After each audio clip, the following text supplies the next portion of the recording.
This is our presentation for developing a SNP chip genetic test for prostate cancer.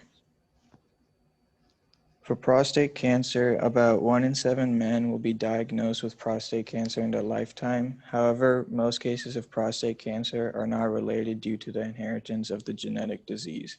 The few times that it is related to the inheritance of the genetic disease, it depends on the genes that are inherited.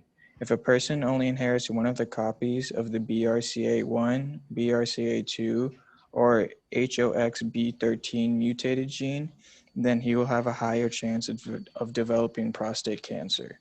Specifically, the proteins produced from the BRCA1 and BRCA2 gene fix damaged DNA and maintain stability of a cell's genetic information, whereas the HOXB13 gene produces a protein that binds to specific regions of DNA and regulates the activity of other genes.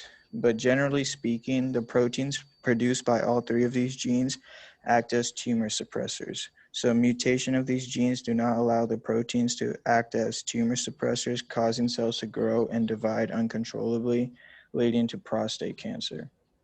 Some environmental factors that could cause prostate cancer are having a high fat diet, an inactive lifestyle, obesity, or excessive alcohol use. The first of our SNPs that we believe is a good indicator of prostate cancer risk is SNP RS1571801. This SNP is associated with not only prostate cancer but also aggressive prostate cancer.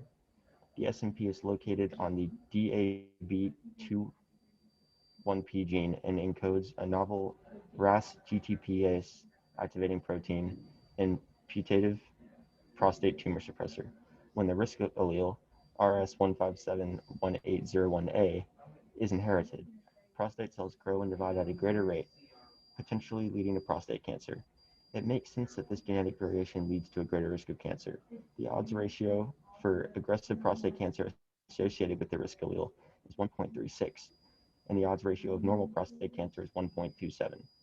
The second SNP with a great indication of prostate cancer risk is RS4430796. This SNP is located on the TCF2 gene on chromosome 17q12. The risk genotype RS4430796AA has an odds ratio of 1.38 for developing prostate cancer and may account for 10.2% of population attributable risk. It is not stated how the gene is affected by the SNP.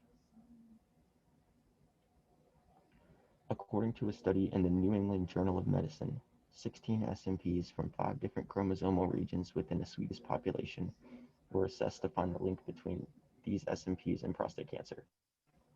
The most significant SNP from each region was included in a multivariate analysis, and these 5 SNPs, along with family history, accounted for 46% of prostate cancer cases among the population.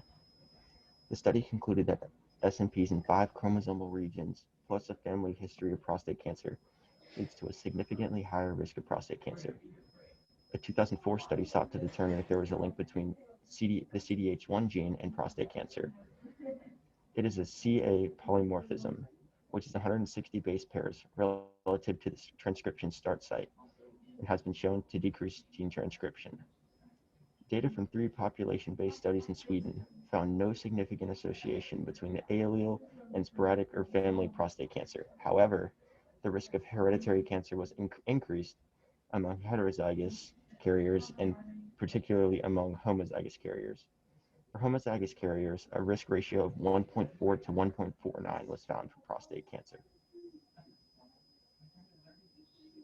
Experts are somewhat split on the value of PSA tests. Currently, there is a growing body of evidence that shows that the benefits of PSA screening may not outweigh the potential harm of unnecessary treatment. PSA tests often alert doctors to the presence of cancer, but there is no precise way to determine whether or not the cancer is detected would have ever caused symptoms or harm during a man's lifetime. One study conducted in the United States was designed to settle this debate among experts. They reported that there was no survival benefit with PSA screening and rectal examination.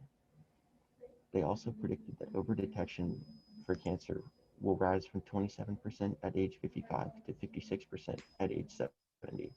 This means more men will be receiving unnecessary treatment.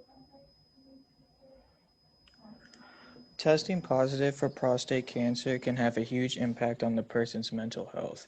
Since not all forms of prostate cancer are life-threatening, testing positive can cause stress and confusion on whether to get treatment. Also, testing positive for prostate cancer can have an impact on the person's financial situation since the person is going to have to spend a good amount of money on treatment. The tests are not always accurate, but it's better getting a test so you can know whether or not you have prostate cancer. Thank you.